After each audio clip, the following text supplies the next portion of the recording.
Hey everybody, Lisa Camarillo here with Phil Long Toyota. Today we're talking to veterans. We celebrate all month long here for veterans. Today I have Sally Martinet with me. Sally, how are you? Good, thank you. So we call this podcast We Are Trinidad. This is Daisy. She's one of our up-and-coming Toyota dogs, and this is Tucker, all tuckered out over here. But we say We Are Trinidad, and we say that for a reason. We do so much more than just sell cars. We wanted to just take some time and get to know you a little bit. First of all, I love that you're a female, you're a veteran, and you're a leader. You're just a leader in our community and in business, and I look up to you and I appreciate that. Thank So you. tell me a little bit about you and your military story. What inspired you to join the military? Back in the 70s, it wasn't cool to join, but I wasn't ready to go to college or get married, and I wanted to see something other than small town Minnesota. So I joined the Marine Corps. Wow, that was quite extreme. Yes, if I had gone in the Army or Navy, I probably would have ended up in the medical field because I used to work in hospitals before going in. And I didn't want to. I wanted to do something different where they couldn't pigeonhole me somewhere. Wow. What did you end up doing with the military? I went in initially and I was going into supply, and I started out in the enlisted ranks, and I went through enlisted ranks to gunny in the supply field and the warehousing field, and became a chief warrant officer.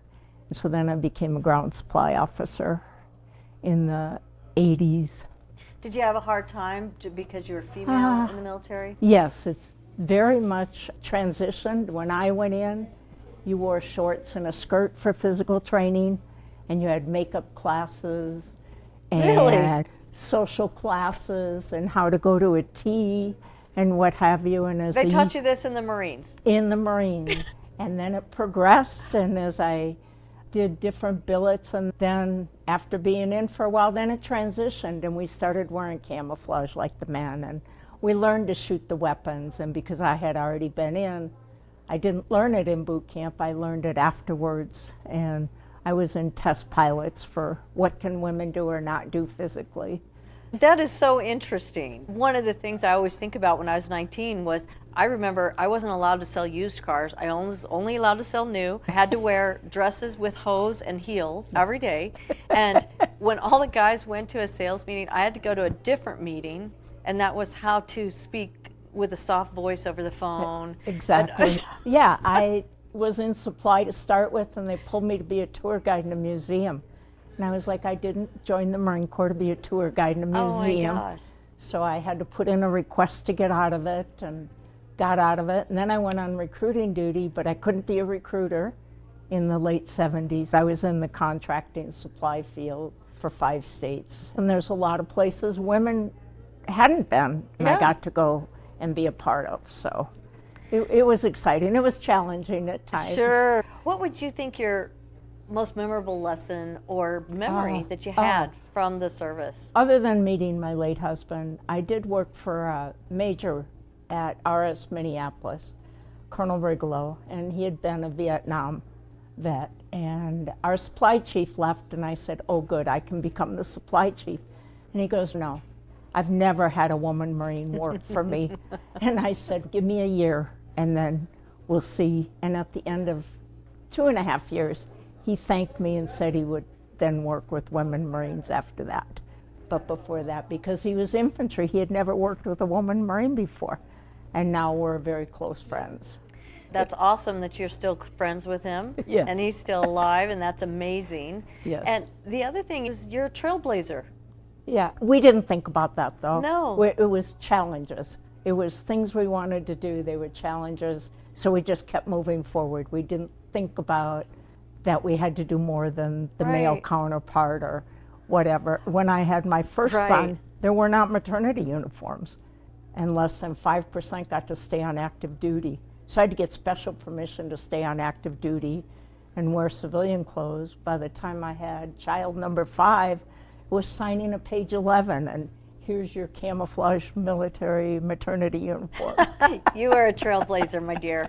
So it was fun to see the transition. So really what we need to get out to all of our viewers is all of those rights and the changes and women and having babies and being in the military, right there. That's a memorable moment and a really great experience. How do you Yes. think your experiences from everything, like you said, you didn't realize what you were doing at that time, but how do you Right. think that changed you for today?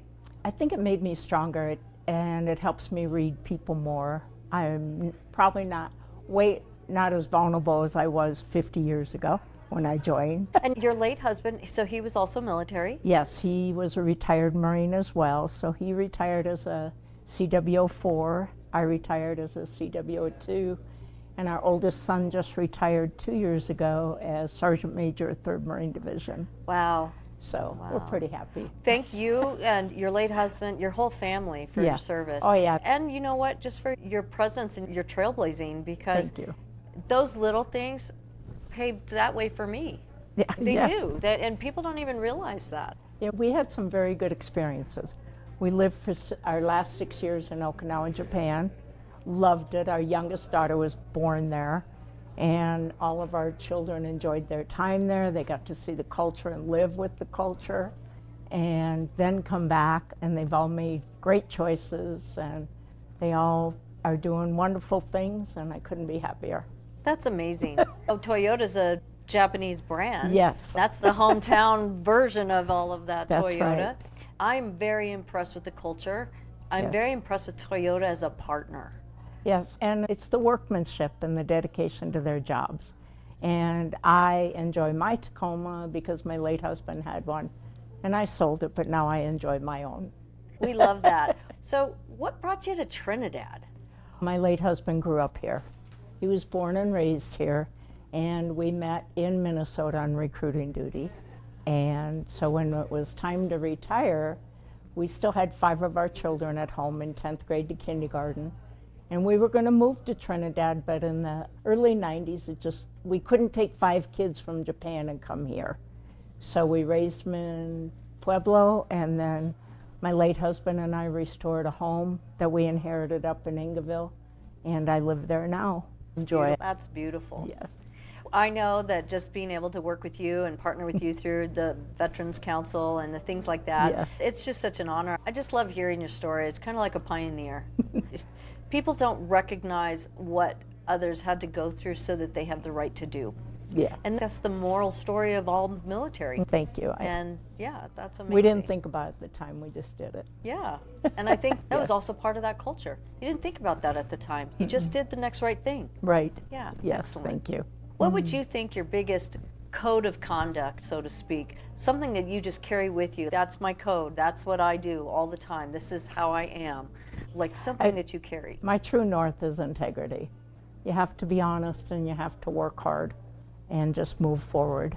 And that's my true north. Yeah. And from that comes my faith. So I know I'm not in charge. Yeah, exactly. You know what? I love that. The 3 people, you're the 3rd person that we got to interview. And out of the 3, all of you have really said that in so many words. It's been like this. Everybody, that was their takeaway, and that was their code of conduct for life. Yep. I loved getting to know that about you. Reflecting back on your service and honoring the journey, what would you think, what do you think your biggest give back to the community is? I do volunteer for some of the veteran organizations in town when I can. And I think the other thing is just being a good example for young people, for my children and my grandchildren, and showing them how to give back. What does being a good example mean to you? Volunteering, helping other people, and working hard. And working hard. Yes. Yeah. Picking up your bootstraps and Yep, keep moving. and keep Yeah. moving and stay independent. What does Veterans Day mean to you? To me, it's honoring. My father served in World War II. My brother served in the Coast Guard after that, and I came in during Vietnam. So just knowing that there's those of us out there that are willing to sacrifice or do what we need to do to protect our country as it was founded and for the people. That's a big statement in today's climate. Yeah. I really appreciate that. I carry that there's a saying, it's honor one, serve many. And I just can't even imagine where our country would be today without our military. And it scares me to even think that. We were talking with one of the other interviews, we were talking about ROTC and just the how are we building our young people? Right. And they've pretty much taken ROTC out of the public school system. Yeah, we need to keep the basics. Our country comes first, Yeah, and then the people. I agree with that. And I think that's something that people like me need to fight a little bit harder for, because I think I do have a voice in that and helping others find that voice. Yeah, we need Yeah. to not be afraid to speak about it. One of the things that I'm most grateful for is the fact that I do get to do these interviews and I do get to have these conversations and get to know everybody on just such a Good. different level. What is your most impactful, grateful experience or conversation or situation that you could share with our community? Wow, I don't know that I've had that much impact. Other than when my own children thank me, then I'm grateful. Then we've done a good job. And we've got another generation coming to serve. So you have 5 kids. 5 kids and 13 grandkids. And I actually, one of my memorable times since I've retired is my oldest son, Michael, his daughter, got promoted to Lance Corporal, and I was able to put my uniform back on and promote her. Oh, And had a colonel come up and tell me, he said, I thought it was cool that I got to promote my daughter, but to have a grandmother promote oh yeah. her granddaughter, Oh, that brings a little tear to my eye. I'm that was a telling you. blessing. Yeah. And that's really, that's amazing that you got to do that. Yes. So how many military generations do you have in your family, do you think? I know it started with my father and my uncles in World War II. So we've got 3 generations on my father and my son, and then his daughter, so actually 4, I guess. I don't count very well. That's okay. I think you do count really well. What would you think your biggest advice you would give to community or just somebody listening right now that would help guide them through life? What would be the biggest piece of advice you'd give them? Work hard and be honest, and wake up every day and give everything you have. So when you go to sleep at night, you're tired. Or in the football saying, leave it all on the field. Leave it all on the field, and I love football, so that's a good one. Who's your favorite team? The Broncos and then the Vikings, so depending on who's doing better that year. That I year. have purple and orange, so it's all Well, you good. missed out. Well, that's really great. So Yeah. what does We Are Trinidad mean to you?